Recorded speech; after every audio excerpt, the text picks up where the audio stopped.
What's up? Welcome back. Glad to see you guys on this Thursday night. What did I miss?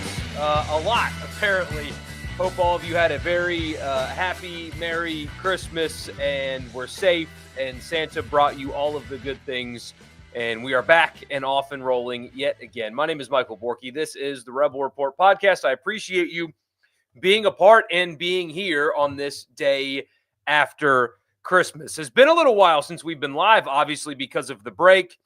Was in South Carolina visiting my family and had a good time.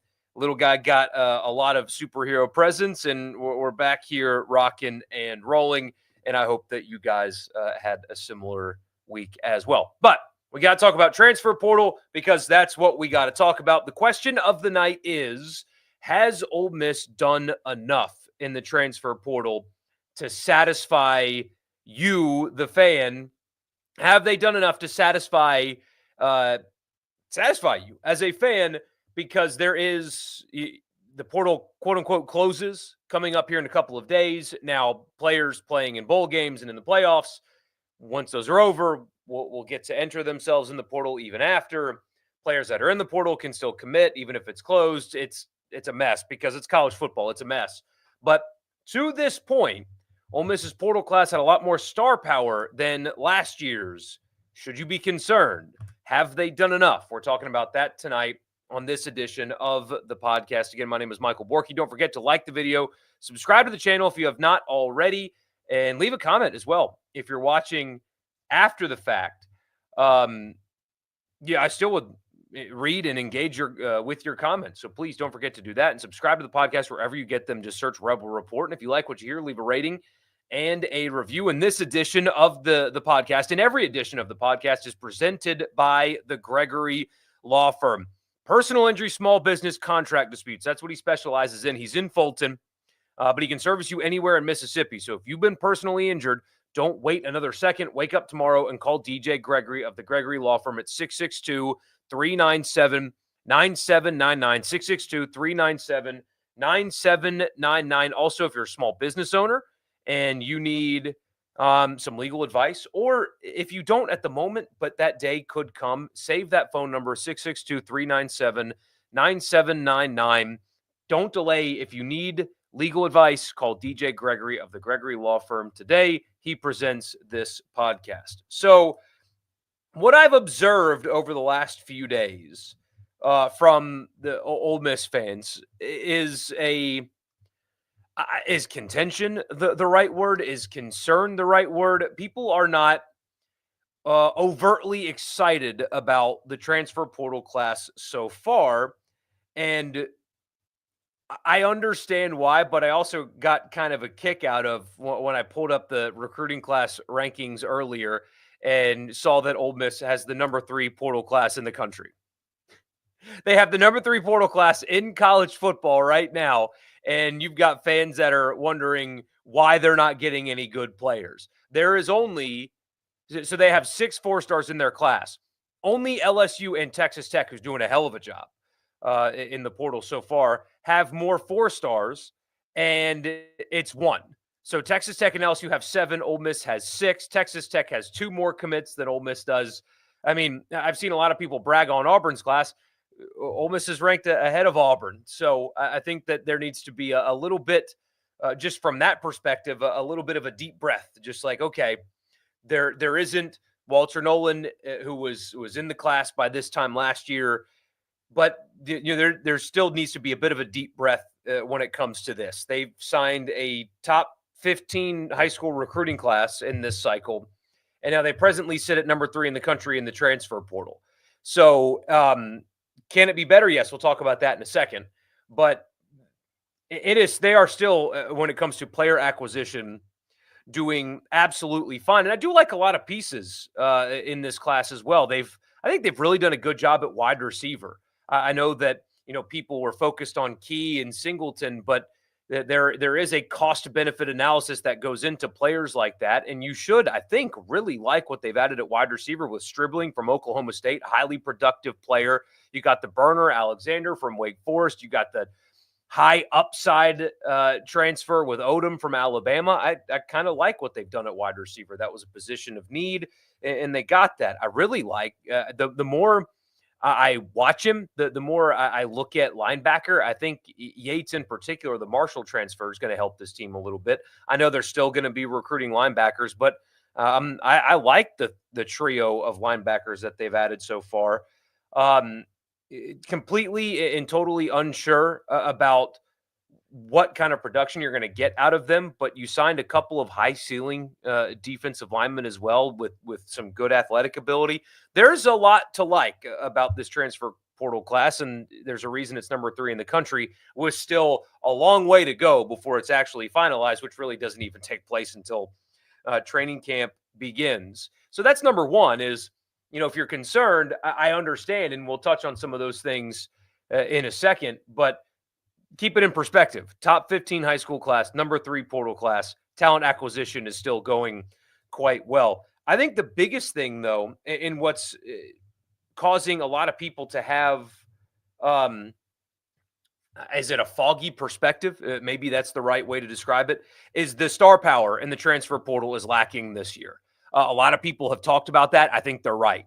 There is much fewer truly elite level, can't miss, proven guys in the portal so far this year than otherwise. You either have guys that had good high school pedigree that weren't productive at their previous stop, really, or guys that were really highly productive at lower divisions, and you're not totally sure what their translation is going to be. But there is a lacking star power this year in the transfer portal. And because of that, desperate schools are overpaying for players that in last year's cycle would not have commanded the same amount of money, or at least I know revenue sharing has increased the cost for everybody, and the quarterback market's especially insane financially, but there are schools that are overpaying for average players because that's the best available in the transfer portal so far.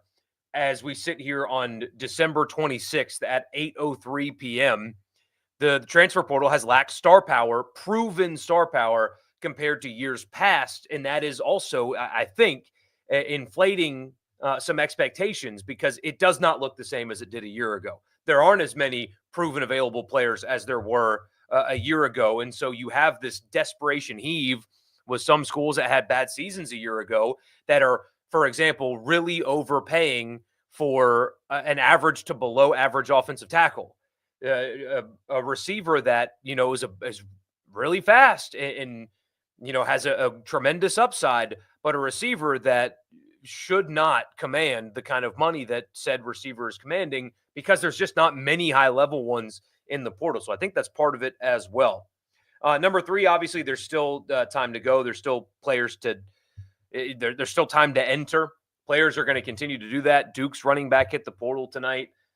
Because of Ole Miss's running back woes recruiting, I would expect them to try to get involved with that one. Playoff teams, those players are going to hit the portal. Post bowl game, you're going to have players hit the portal as well. So there's still time. It is not over yet, even though the dead period or whatever, the window closes here in a couple of days. That doesn't mean that it's done, and what's available is only what's available. And number 4, the fourth thing that I want to point out is at some point you have to trust what you sign in your high school classes. I know they've added a couple of defensive linemen, but Ole Miss signed 4 or 5-star defensive linemen in last year's recruiting class. They're all either redshirt freshmen or true sophomores by now. And so, yeah, they could be overpaying for average defensive linemen to the tune of 7 figures for some of these guys that haven't earned it. Or they can trust their evaluations and trust the recruiting pedigree of guys that they signed in previous recruiting classes. We talk all the time about how, maybe there's a balance, right? Where Ole Miss has done an exceptional job getting portal guys, and they've done really good, and they've evaluated well, and they've developed well with multi-year portal guys. They've done really good there, but they're also now increasing their emphasis on high school recruiting. Well, if you're going to do that, those guys need to eventually play for you. And so, you look at the portal class and think, man, they haven't signed a guy like Walter Nolan yet. Why not?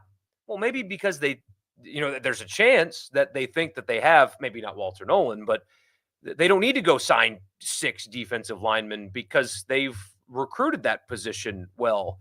lately. And so at some point, if you're going to recruit high school players and spend all that time, establishing those relationships and paying to get them to come to your school, you got to play them at some point. Same thing with other positions as well, like wide receiver, for example. I know they've added 3 via portal, but there's still a couple of guys on that roster that were heavily recruited, or like Caden Lee, for example.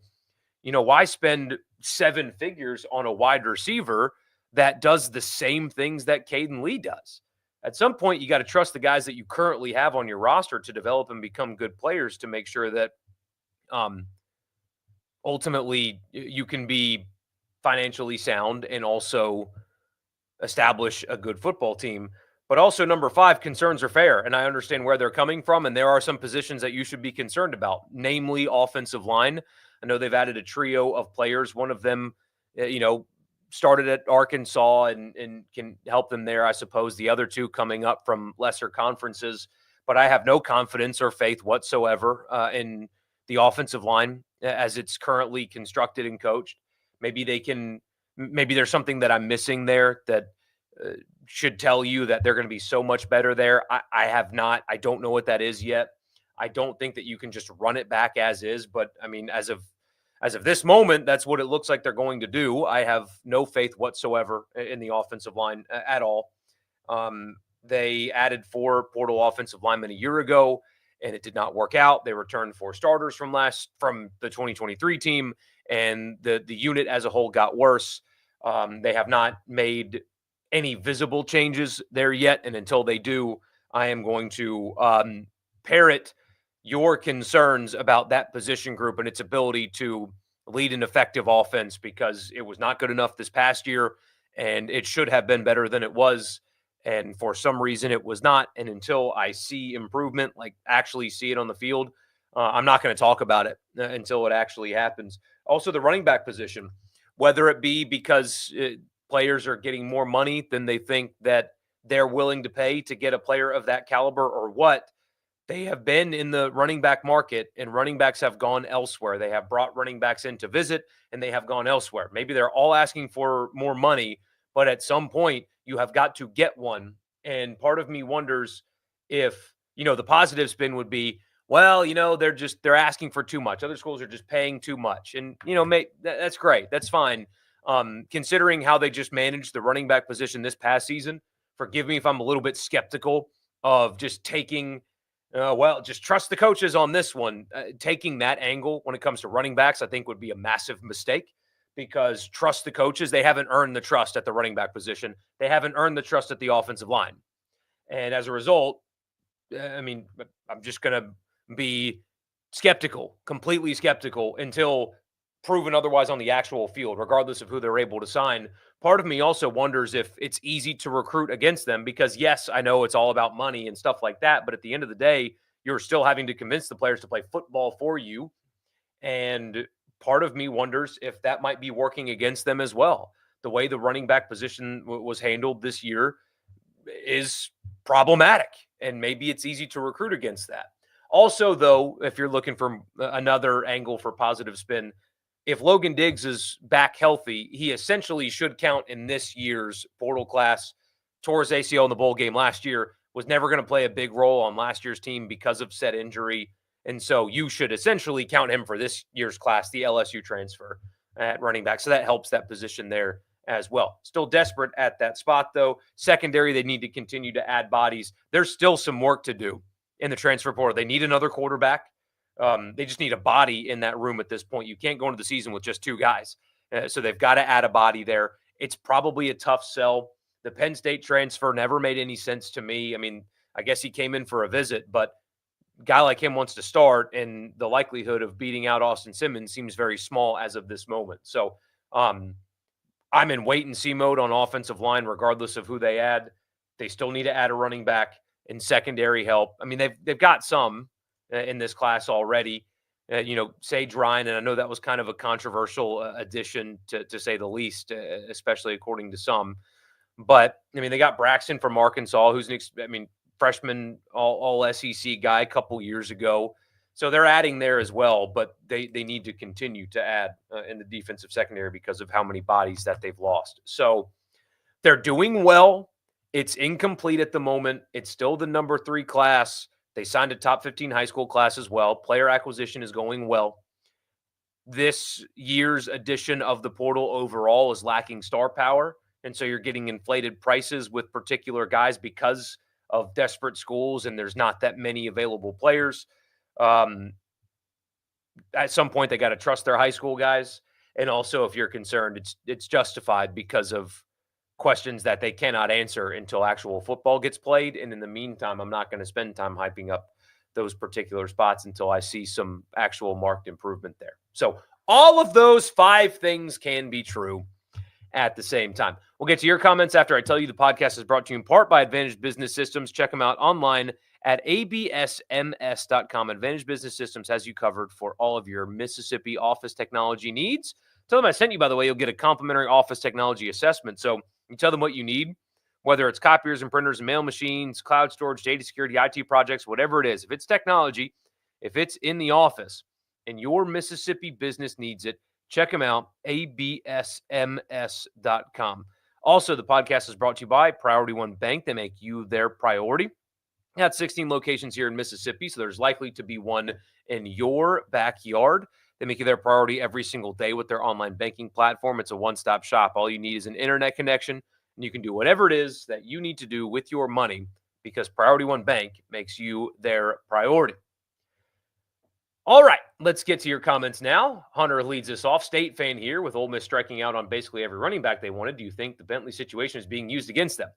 Yeah, I mean, it certainly could be. It certainly could be. It wouldn't surprise me if schools are using it against them. I certainly would if I were them. I think some of them are, and they have added one, although he wasn't productive in his 1 year at Missouri, really.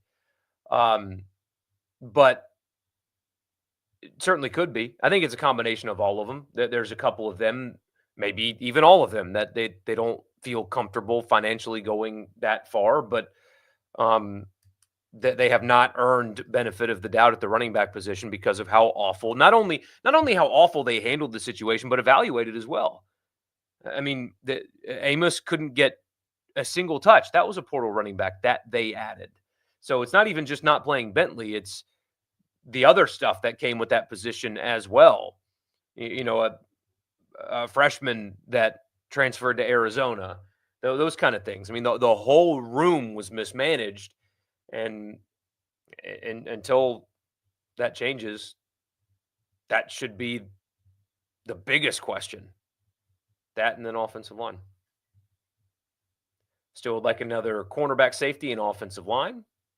Really missing on running backs for sure. Yeah, I was a little early. I love to see the comments about how you guys were late and I wasn't late. I appreciate that. I was like 3 minutes early tonight. Look at me. Look at me. Drove all the way from South Carolina today. I have done nothing but eat cookies and cake, and my dad and I were drinking this. It wasn't eggnog. It was like this this bourbon cream thing. Oh man, it was good. And I feel so awful today. And that 8-hour drive, my goodness. But man, my little guy is so perfect in the car. It's unbelievable. One stop, 8-hour drive, one stop, kind of hanging back. Every so often, ask me how far we are. That's it, man. He's awesome. Anyway, you guys don't care about that. Honestly, haven't focused hard on the portal class with the holiday and playoff football on, but it seems like a good class so far. But yeah, they've still got work to do and quite a while to do it. Yes, saw that with the Ole Miss signee's father, who was stabbed to death today. Just obviously thinking about and praying for him and their family. Just a senseless situation, and just so sad. So sad. I couldn't imagine. And yes, the portal talent is not as high level as the past few years. Definitely a lot of players getting the money they really aren't worth. Just look at Auburn's class. Absolutely. And the things that you hear aren't always true, right? Some dollar amounts are overinflated, whether it be posturing agents, whatever. But I have it on really good authority about one particular player that transferred to, we can call it a desperate school coming off of a bad season and the money that was offered. And it's shocking, shocking, but not many players available at that position. And you got a school that's desperate. And so they'll do whatever they have to do to even become average again. Do you think some of the top guys Ole Miss did not land isn't too bad of a thing considering the prices and overall quality? And especially like at wide receiver, right? I mean, they miss on Singleton, right? Or tried to get him, and I don't know why that ended or how that ended. But if you look at their wide receivers, are you missing Stripling? Maybe you are. Maybe you are.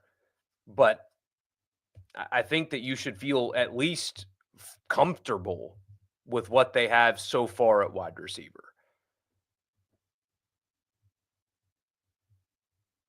Especially after, I mean, if you look at this season, I know this is going to be kind of harsh, but Trey Harris couldn't give you much in conference play. He was hurt, and Juice Wells just was just a bust, just simply a bust. So their best receiver couldn't get on the field. Juice Wells, who was supposed to be this major impact, almost harmed you, certainly did not help. So it was like Watkins, who was also playing banged up, Caden Lee, and your tight ends, one of which had a bad knee. Daquan Wright ended up having a great season, though, and you should feel good about that position as well. With the Arkansas transfer coming in with him, that's a pretty stout room there at tight end. So a lot of nuance, I guess. How do I view what LSU is doing with their portal strategy now? With a lot of pressure on Brian Kelly, they have the number 2 class. I mean, they're not as desperate as, say, Auburn and Florida State, but there's a little desperation there, right? That there is a little bit of desperation, probably some overspending, but you got to do it, man. I mean, that they're coming up short, and that they have had players leave their program. Brian Kelly has to win this year. Then how about Mississippi State? They're basically having to overhaul the whole roster, basically the entire thing. I mean, they have needs at every single position, have had needs at every single position. So that portal class for them should be large. If it's not large, they have 16 commits right now. I mean, to me, they need like 10 more, especially on the defensive line. Not only were they not talented, they were thin as well this past season. And that's unfortunately for them on the defensive line. Like some of the guys they're taking, former 4-stars that went to Auburn and didn't play, but that's kind of just what's available at defensive line in the portal right now. So needing that position in this crop of players that's available is kind of tough. That's not a great spot to be in for them. Desperately needing defensive line, and that being the available players. But they've done okay. I mean, there are guys in their portal class that they will be able to use and will be upgrades than what this past team was at spots. There are. Just how big of them and how many of them are there? That's the question, because the entire roster, when you go 2-10 and are non-competitive as they were, you need everybody. And not only do they need 25 portal players. Sorry, my neighbor's being loud. Not only are there 25 portal players that they need, I think, but basically all of them need to be good evaluations. That's tough. No more little backs. A little running back can be useful. The problem is they had a little running back and they treated him like he was Jerome Bettis. That's the problem. Henry Parrish's size wasn't the issue. It was the way they used him. That was the issue. Agreed on the offensive line. Big concerns there for next season. Could tank the entire offense when you bake in already how predictable they are.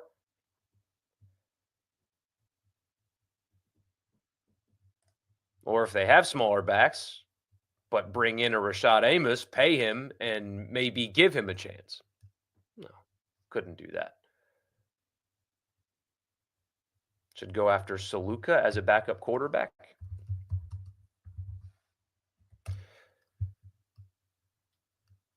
Um, I understand why.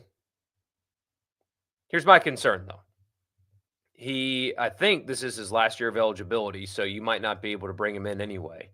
But that's the guy. I had to Google it to make sure. That's the guy that quit on UNLV. I mean, maybe he would be willing to come in and be a backup, but I don't know if you want that kind of energy in your locker room for a guy that's probably not going to help you much. And I don't know. Maybe he's a great kid, and I say kid. I mean, he's of drinking age. He's an adult man. Um, but could be wonderful and just had a weird situation unfold. But I don't know if I'd go there. I have a feeling, I could be wrong, but I have a feeling that that is going to be off putting for a lot of schools. Thought they did pretty well in the pass catching department, tight ends and wide receivers together. Yeah, the four of them, that's a good crop. That's a good crop. Why is Ryan controversial? Because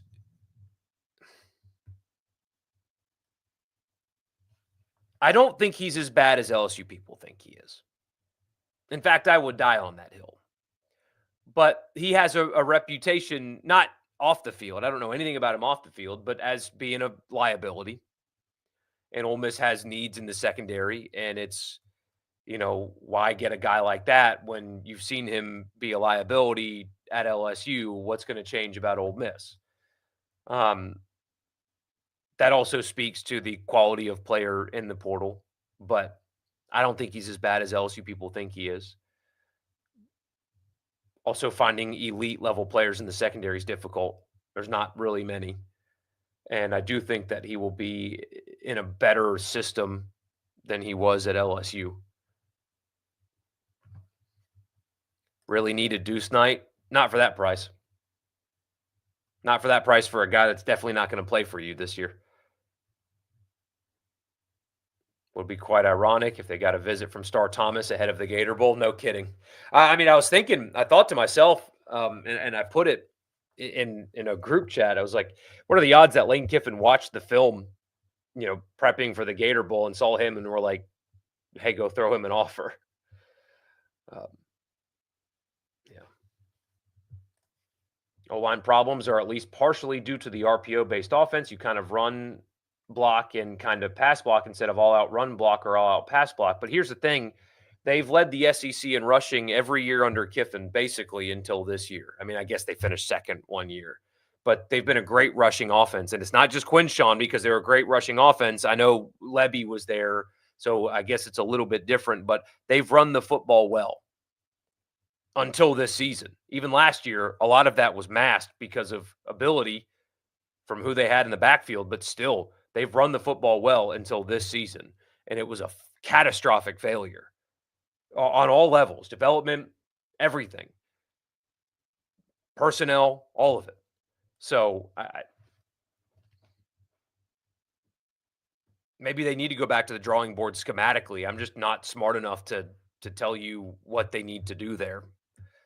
I'm just, I'm limited in my offerings to you guys. So I'll do starting running back at the portal. Even if guys are on a pitch count, there's very little reasoning as to how Ole Miss should lose the bowl. A 10th win could be some goodwill for the time being. Absolutely. Yeah. I mean, they need to win this game. They need to. Losing this game with the opt-outs that Duke has had and the season being a disappointment and being quote unquote at full strength. I know they're like you. I know they're not going to play the whole time, but still, this is a game that they need to win. Get into the offseason with some momentum. I mean, they've recruited and added players well. You can go back and sell 10 wins again. It's 39 wins in 4 years. That's really good. That's good anywhere. That's good anywhere.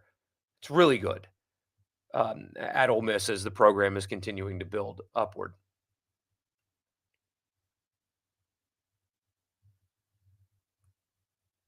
Don't they need more big offensive linemen now that they lost like 4 or 5? So I think both what would have been starting tackles, if not for injury this season, are returning.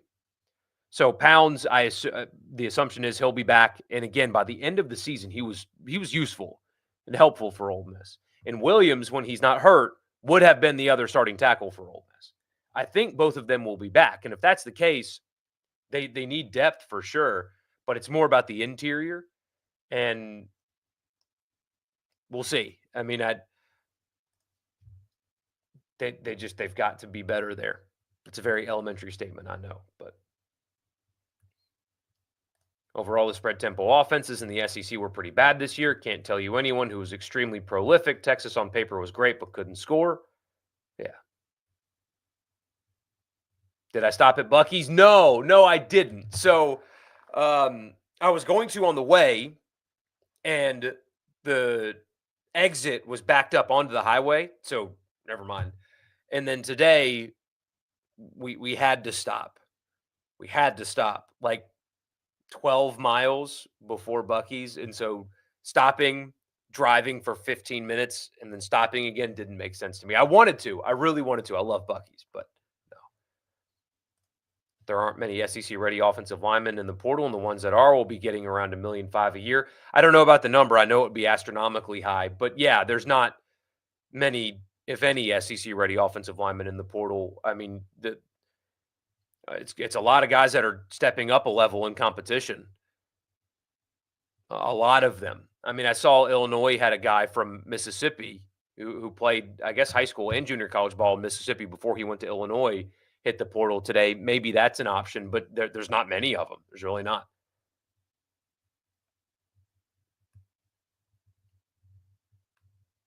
Always make a stop at the Buc-ee's and Leeds when you're passing through. Yeah. I do really like it there.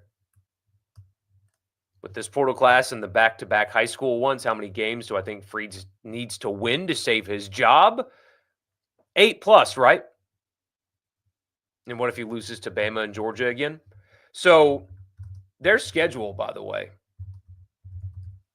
is pretty nuts. There's a chance here. I'm pulling it up right now. There's a chance they're entering their first bye week at 2-3. You ready for this one? At Baylor. You know, not easy, certainly winnable for sure, but not a guarantee. Ball State, South Alabama at home, at Oklahoma, at Texas A&M, and for good measure after the bye, Georgia. They could be starting 2-4, starting 3-3, with still a trip to Arkansas, a trip to Vanderbilt, Alabama on the schedule, Missouri on the schedule still. Not saying, I'm just saying. Appreciate that, Jeffrey. Thank you, man. We had a really good time. We had a really good time. Definitely agree about Juice Wells. I remember hearing a lot of hype, but I don't remember but a few highlights all year and a lot of drops. And I know he was playing through some injury stuff, but the hype was real. That's the thing about Juice, man. That's what is so baffling is you've seen him do it in the SEC. Like, you've seen him produce at a high level in the SEC. I think partially they were using him incorrectly, but man, the volume of drops and just poor play was so disappointing for a highly paid player. The offense just looks soft. That's not a shot at the players, but if you look at them play, they can't block up front and have to finesse and pass their way down the field, not like previous years. They do look. That's a really good way to put it. They're soft offensively. You were kind of on Sage Ryan, but I'll trust the defensive staff. Yeah. Still mad didn't even get to see Rashad Amos get a shot. That's so annoying. A lot of what they did was. Didn't stream around this. I know. I'm so bummed that I couldn't talk about playoffs with you guys. Thoughts on the first round playoff games and the upcoming quarterfinals. Wasn't surprised by any of the results except for Tennessee. Not surprised by any of that. Tennessee getting blown out surprised me. Losing, that's not a surprise. But getting beaten down the way they did was kind of wild. I mean, I guess Ohio State was able to expose some of Tennessee's weaknesses, but running a lot of man against those wide receivers is just total nonsense. Total nonsense. Don't understand it. But none of those results, the other three, are surprising. I think that the discourse around it has been completely and totally dishonest. I'm actually going to talk about this on the radio show tomorrow a lot since I wasn't there to do it. I mean, I think because of how imbalanced schedules are in college football, you're going to get this debate, and for some reason, it frustrates me so much that for some reason, people in my business that cover the sport are just unwilling to acknowledge that what SMU had to go through is not the same as what Alabama had to go through. Like they pretend and they just dismiss any debate as, well, just take care of business. And there is truth to that statement. Alabama should not have lost to Oklahoma, but how many Oklahomas did SMU play? Did they play any? That's a top 30 roster talent perspective, composite talent perspective in college football. They went 6-6 because they played in the SEC. But how many Oklahomas did SMU play this year? Not many. How many Oklahomas, even 6-6 Oklahoma, bad Oklahoma, how many of them did Indiana play this year that have that kind of talent on defense, just on either side of the ball, but especially defensively? Indiana played one team before the playoff that had the defensive talent as Oklahoma, and it was Ohio State, and Ohio State beat them badly. I don't know why we can't acknowledge that as reality. We have to attack Kirk Herbstreit for having a relative innocuous opinion, like, hey, who you play's got to matter. And it's like, everybody strike, go get Kirk Herbstreit. It's bizarre. The discourse is insane. Schedules are imbalanced. That has to be acknowledged. And that's okay. That's the case. What I want to do is completely remove two things. Conference champions earning a bye. That's got to go. That absolutely has to go. Treating Boise State's Mountain West championship the same as Oregon's Big Ten championship is lunacy. It's absolute lunacy. That's got to go away completely. Automatic bids and buys for conference champions has to go away. But the thing to me that needs to go away the most is a committee, is a selection committee. I know we use it in basketball, but I think college football needs to go to an objective model. We've got them. We use the net. We have the precedent. You can't argue with the net in college basketball. It is the ranking. It is definitive. It is based on objective measures. You have quad 1, quad 2, quad 3, quad 4. Why can we not have that in college football? We do it in basketball, and it's universally accepted as truth. We have the RPI in baseball, a little bit flawed. That's why basketball changed it. But it's universally accepted because you cannot argue with the objective measures that exist in the RPI. College football needs to do completely away with the committee. Done. Because why? Even if it's not intentional, why are we letting the athletic director at Michigan decide who makes the playoff? Why are we letting the athletic director at Arkansas decide who makes the playoff? There are biases. Even if they're not biased, there are subjective measures that they take into account. There's emotions, there's their pockets, there's their school's pockets, obviously. There's unintentional biases. They're human beings. Remove the human element completely. Develop a net for college football, and that is our gospel because you can't argue against it. Do not have automatic bids. This 4 for the SEC, 4 for the Big Ten model that they're proposing, and 2 for the other 2, I think that's a joke as well. Because the ACC clearly this season was it was a down league. It was a bad league. They didn't deserve 1 bid, let alone 2. But if they're going to get 1, okay, so be it. But the ACC was really bad this year. Does it mean it's going to be bad forever? No. So why are we only giving them 2 automatic bids and the Big Ten 4? The Big Ten might not be good forever. The SEC might not be good forever, although they've been on top of the sport for 2 decades. Why are we guaranteeing 4 bids to this league and 2 bids to this league when they can change their standing on a given year? The ACC was bad this year. It could be a good league next year. Syracuse is on the rise. The good quarterback play. They're portaling pretty well. Got a lot of guys returning. Clemson, maybe, they take a step forward again. Miami's reloading. They're like, what if the ACC is a good league next year? Why should they only get 2 if they deserve 4? But we're going to lock ourselves into automatic bids for leagues that may not deserve it. Forget all of that. Remove all of the humans, develop an algorithm, whatever you want to call it, develop the net, take the human element completely out of selection, and there's no more debates. There's no more arguments. There's no more Nicole Auerbach trying to dunk on Kirk Herbstreit because she works for NBC, a direct partner with the Big Ten, and he works for ESPN, a direct partner with the SEC and also ACC, and also the college football playoff. Anyway, remove it completely. That's my takeaway, is get rid of the humans, and it will sort itself out.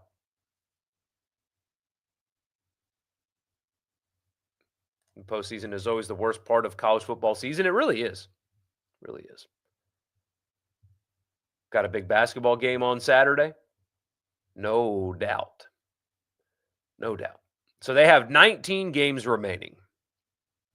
8 and 11, I think, gets them in the tournament.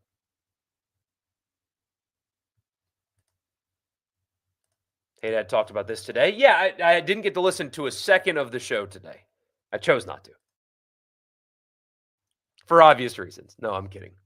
Looking at State and Ole Miss's first 4 SEC games in basketball is what both teams' record entering the January 18th game. I think I read that poorly, but I'm going to pull up Ole Miss's schedule right now. So Georgia, Arkansas, LSU, Alabama for Ole Miss before that game. Ole Miss has to have at least 2 wins. Georgia and LSU at home both have to be wins. If they're 2-2 going into that game, they're fine. Let's see.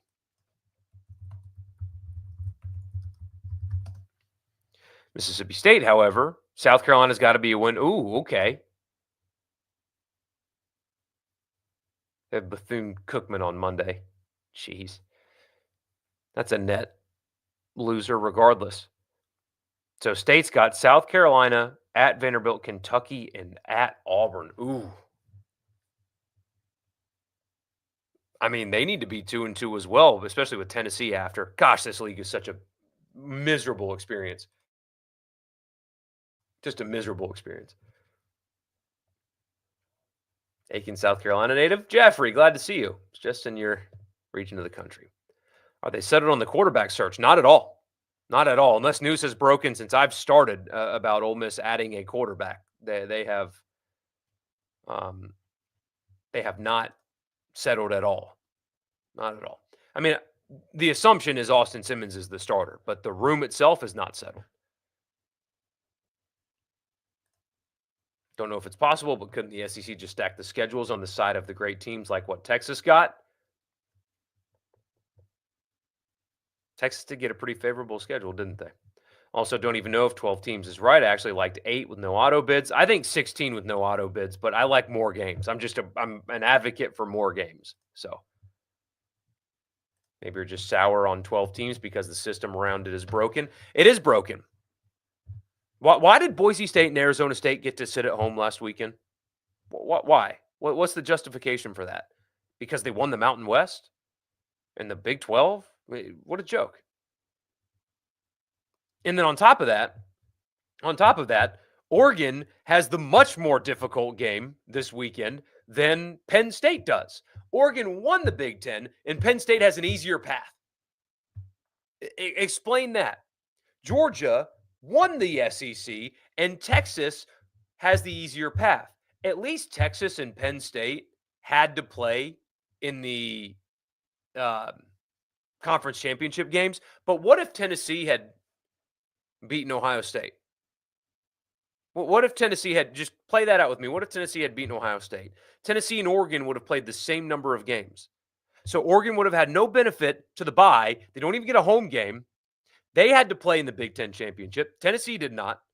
The whole concept of these auto bids and these buys it's so wrong. They screwed it up, is what they did. It's wrong. The way, if you got to keep it at 12, you have to just 12 teams. Or if you have to include conference champions, which they won't after next year anyway, don't give them auto buys. Makes no sense. Having to use your kid's tablet? Oh, no. I'm sure they're enjoying this. While we're discussing changes, can we stop trying to add teams to March Madness? And why do 12 seeds have to play in games instead of 15 or 16 seeds? Because they want to reward the conference champions, although, some of them do. No, they need to stop adding teams to March Madness. 64 teams was enough. 68 is certainly enough. There's way more parity in the sport, but mainly in the SEC. The other conferences, minus the top of the Big Ten, weren't even close. They're not even close. They're not. And that's okay. For some reason, people just refuse to acknowledge that. I mean, it's not. There are some people that talk themselves into the false reality that it's just media bias and not the fact that the SEC wins more games against the other power conferences than all of the other ones. They compete for and win more championships than all of the other ones, and they put more players in the NFL than all of the other ones. By every objective measure, it is the best league still to this day. Their record against the other power conferences is by far the best still this season. I don't know why. And what bothers me is people go along with it.